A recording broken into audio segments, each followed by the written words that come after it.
Magandang araw mga kaibigan.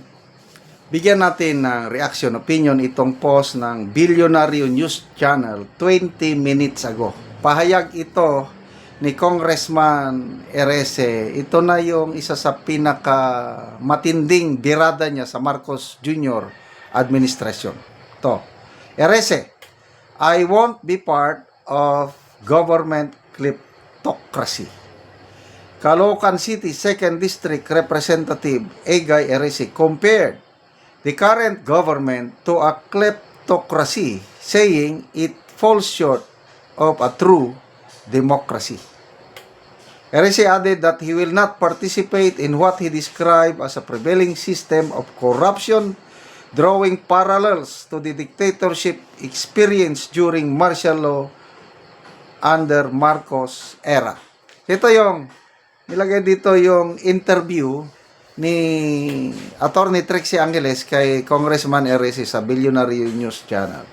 Ito, nakasulat yung mga ano. Erese, naranasan ko yung martial law noong kanyang ama. Parang ganito rin yung aking pakiramdam ngayon. We are not in a democracy. Yan ang payag ni Congressman Erese. Sabi naman Attorney Trixie, it feels that to you, parang pre-martial law fear or martial law-ish? Sagot ni Congressman Erese, no. Nung nakaraan kasi, dictatorship. Ngayon, the prevailing government is not democracy but kleptocracy. So, I won't be part of it. So, ang tanong, ano ba yung kleptocracy? Hinanap ko talaga dito sa kasi alanganin ako, although may idea na ako klepto, kasi may tinatawag na kleptomaniac. Ano yung kleptomaniac? It's a disease, sakit ba ng isang tao na pwede namang magamot daw ito. Na yung isang tao na may kleptomaniac, from the word klepto, hindi niya mapigilan yung desire niya na magnakaw. Basta makakita siya ng pera o something, dahil sa sakit na yan, kung kleptomaniac ang isang tao, kahit ayaw niya, hindi niya mapigilan ang sarili niya, kukunin niya yung bagay na yon. Kleptomaniac. Kaya kung may kleptomaniac, kung kleptocracy, siguro gobyerno ito sa pagnanakaw. Tinignan ko. Kleptocracy meaning a society or system ruled by people who use their power to steal their country's resources. There are too many entrenched dictatorship and kleptocracies in the region. Government by people who use their power to steal the country's resources. The ruling party is highly sensitive to allegation of corruption and kleptocracy by the public. Okay. So, ano ba ang basihan ni Congressman Edgar Erese? Bakit nabanggit niya na ito ngayon, not so much about dictatorship, but it's kleptocracy? Tingnan niyo ang nangyari. For the past 3 years, yung budget ng 2023, 24, 25, according to Congressman Erese, umaabot ng 1.4 trillion pesos ang naisingit nila budget insertion. Kay dating Finance Secretary Butch Abad, sabi niya, more than that. More than 2 trillion ang budget insertion.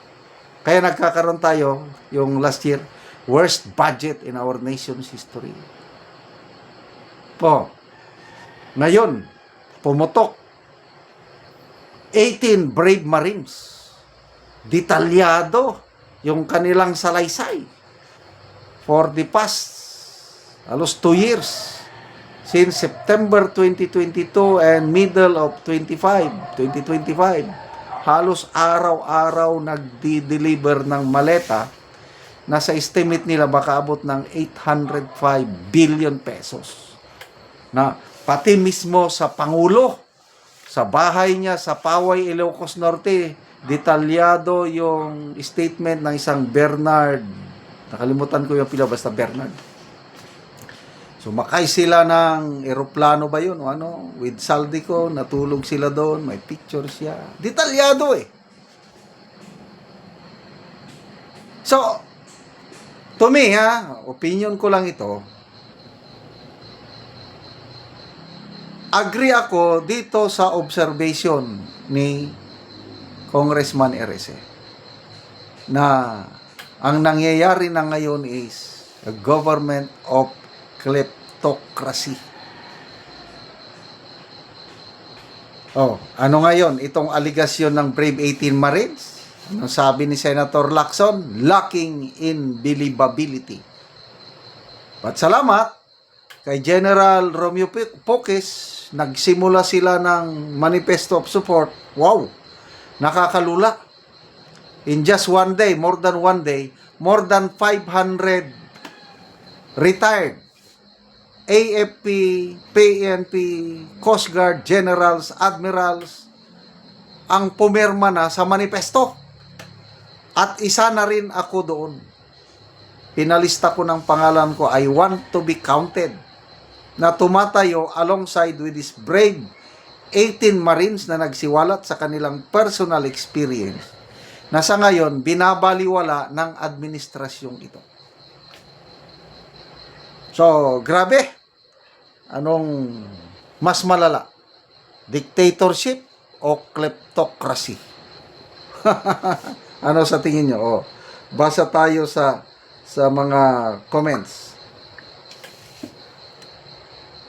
John Rocky Bitog. The interviewer is a non-DDS while the interviewee is a hesitant DDS. Oh, si Attorney Trixie daw is DDS. Yes, DDS siya. Si Congressman is DDS siya, hindi. He's a man of principle. Liberal, dilawan yan. Kailang ang tinitignan niya kung ano ang nakakabuti sa taong bayan. At kung may nakikita siyang mali, hindi siya takot na siwatain, ibulgar. Mabuhay ka, Congressman Edgar Erese. Salamat mga kaibigan sa inyong pagsubaybay sa channel na ito. Nakakatulong kayo ng malaki sa tribong Talandig ng Bukidnon dahil ang sweldo natin sa channel na ito is pantulong po sa tribo. Namimigay tayo ng libreng yero at pako para makapagpatayo sila ng mas maayos na tirahan. Panoorin nyo ang video na ito. Muna ni ang natagaan na mo og yero. Karon mo na ni ang itsura sa balay ni Kuya sa tagaan na mo og yero nga mga tanilbag lang. Ang kuan niya, yang balay. Ang ilang atop nga mga silupin lang ug mga trapal ug mga tanilbag. So mo na gid ang ilang kahimtang tagaan na mo og yero.